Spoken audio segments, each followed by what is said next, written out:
esteemed congregation of the online Colosseum, behold.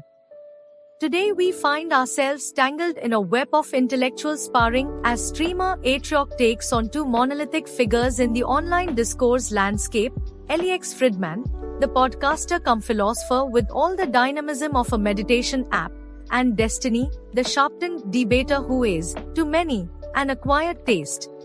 Mega viral, and so I did watch it, or I started watching it. It's funny, I was hanging out again with Shake and Love, we were talking about it. We all three had separately watched about half of it and clicked out. And it was funny because they... Listen, I am like the most passive, minor Lex Fridman hater. Which is like, I get your game, I respect your game, G. I understand what you're doing, but I just find you to have zero riz. And so I just wish that there was a world we had a little bit better of an interviewer for all these big time. Again, I don't think there's anything wrong with him. I'm not mad at him. I get it. I just wish he was a little bit more, had some punch, dude. Some kind of,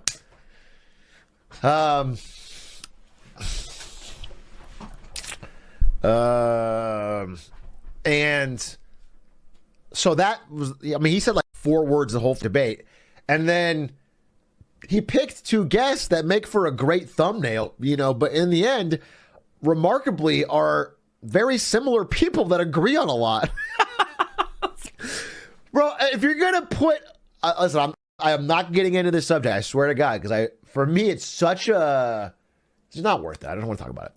But to spend like a literal third of the video being about Israel-Palestine and to pick 2 people that are basically identical on the subject is crazy.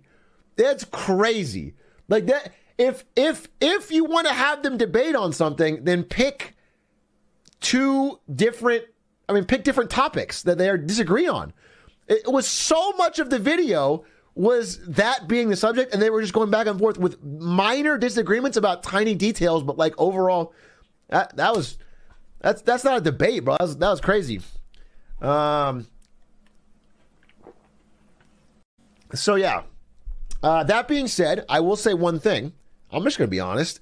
I didn't know that much about Destiny.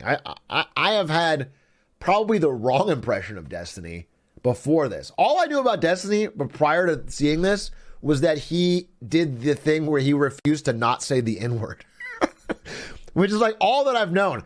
In my mind, I thought Destiny was alt-right before this. I swear to God, that's what I thought. I didn't know. I'm out of it. Again, I don't follow politics and American stuff. I don't look at debate lords. I don't know any of this. I thought he was like openly alt-right, but he's not. And I also give credit where credit is due. Some of the arguments he made, specifically about Jan 6th and a couple other things, I found to be very compelling. They actually changed my views. I think they were pretty solid. I think that for me, the structure he did, it made sense. Okay? That's it. That's all I know. But overall, I found the debate to be pretty unsatisfying. Changes view into supporting Jan 6th. You guys don't even... Wait, why are you putting K. Kona? He was the side against it, bro. You literally have no... you literally have no idea what... So anyway, you have to... Used to be for it? No, I didn't used to be for it. I just didn't have a good framework for what I thought the response should be. And I thought he had done more research into it than I have. So... anyway, we're storming the Capitol, boys, is what I'm trying to say. What I'm saying is we're now storming the Capitol, but for different reasons, okay? This one is for my own personal wealth and enrichment. I literally just want to steal pens from the Capitol, all the offices. I want to steal pens and chairs, Aeron chairs. I basically want it to be just robbing for money. Because I want to buy more games and stuff. Steal a laptop, steal their coffee. All right? Take our tax dollars back. Yeah, exactly. It's like looting. It's like Fortnite, exactly. That's my opinion on it. Anyway, I found it to be, I don't know, some parts were interesting, but I was overall a little let down by the thing. And also, Atrioc's thoughts come at us like a whirlwind, capturing the absurdity, the irony, and even his own misconceptions of these two in a way that reveals more than mere commentary. It unveils a transformation of thought that has him questioning both his assumptions and the merits of online discourse itself. First, let us talk about the enigma that is Lex Fridman. Lex, a man whose interview style could lull a caffeinated bull into a siesta, is, in Atrioc's eyes, someone who plays the game with calculated neutrality. To Atrioc, Lex's lack of verve and zest becomes an almost comical affront to the gravitas of his guests.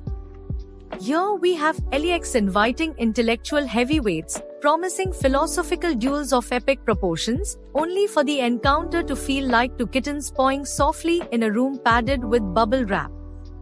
Atrioc finds himself bewildered.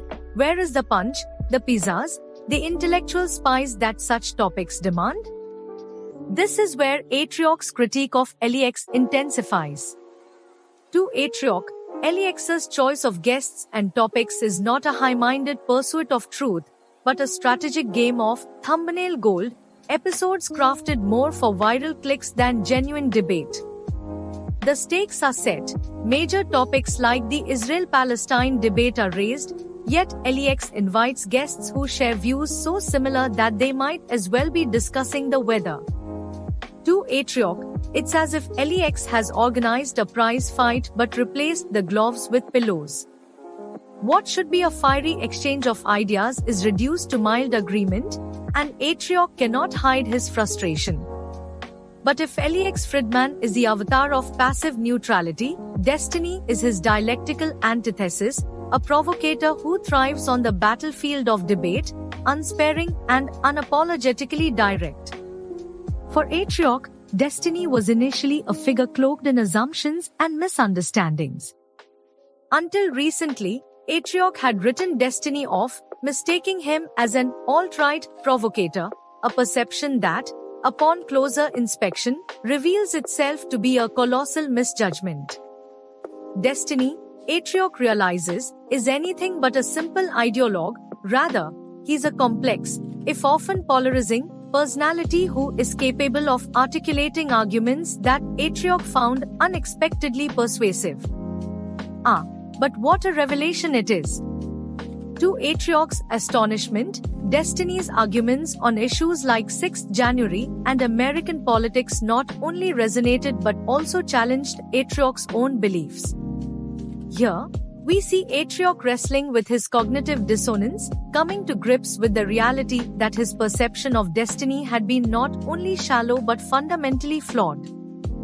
Destiny's perspectives, though often delivered with the blunt force of a sledgehammer, reveal themselves to have layers that Atrioc had previously dismissed out of hand.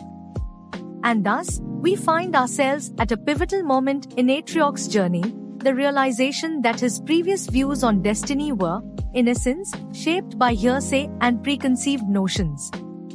This recognition, which strikes Atrioc with the force of an epiphany, is a testament to the pervasive nature of online caricatures. In the digital age, personalities are flattened into stereotypes, stripped of nuance, and delivered to us in bite-sized pieces. Atrioc's recalibration is a reminder that sometimes, engaging directly with someone's ideas can shatter the convenient labels we place upon them. But let us not overlook Atrioc's critiques of Destiny's style. While Atrioc now sees Destiny as more intellectually rigorous than he first assumed, he's not blind to the combative nature of Destiny's approach. To Destiny, debate is a gladiatorial sport, a battle for ideological supremacy. This doesn't always sit well with Atrioc, who finds the constant high-stakes, high-tension format exhausting. It's one thing to be thorough, it's another to operate at DEFCON 1 over every disagreement. Atrioc, in contrast, seems to yearn for a middle ground, somewhere between Lex's neutral passivity and Destiny's relentless aggression. Returning to Lex, Atrioc's feelings are far from warm. Despite a newfound appreciation for Destiny, he can't muster the same respect for Fridman. Lex, in his view, represents a neutered form of intellectualism, one that seeks not to challenge or illuminate, but to create a digestible, safe space of pseudo-debate. And herein lies the difference. Where Destiny may be aggressive, he is at least pushing boundaries, challenging his audience, and risking controversy. Lex, meanwhile, appears to skate across the surface, choosing guests who, though outwardly different, bring about discussions that feel staged and devoid of genuine conflict. In Atrioc's eyes, this approach is a waste of potential. What could be transformative conversations become, instead, carefully curated performances. To Atrioc, Lex's style is like ordering a spicy dish only to find it bland and underseasoned. The topics are there, the guests are there, yet the soul of discourse, the willingness to engage with tension, is conspicuously absent.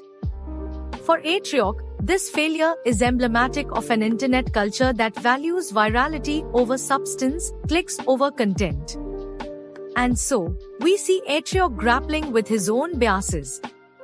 His journey is emblematic of the digital age, where opinions are often formed in echo chambers, based on hearsay and social media sound bites rather than first-hand engagement. This process, for Atrioc, is both humbling and eye-opening. It serves as a reminder that even the savviest of internet personalities can fall prey to the convenience of snap judgments. As Atrioc reflects on his experiences with both Lex and Destiny, we witness a nuanced shift in his approach to online discourse. He is no longer content to passively consume content based on his initial impressions. Instead, he seeks a deeper understanding, recognizing that the world of intellectual debate is not a binary of heroes and villains but a spectrum filled with complexity and contradiction. In conclusion, Atrioc's journey through the worlds of Lex Fridman and Destiny reveals a maturing perspective on online discourse. His critiques of Lex reflect a frustration with safe, sanitized debate, while his newfound respect for Destiny underscores the value of challenging one's assumptions. In this journey, Atrioc reminds us that intellectual growth often comes from engaging directly with ideas we might otherwise dismiss. It's a lesson for the digital age, a reminder that in a world of hot takes and viral clips, the truth often lies somewhere beyond the surface.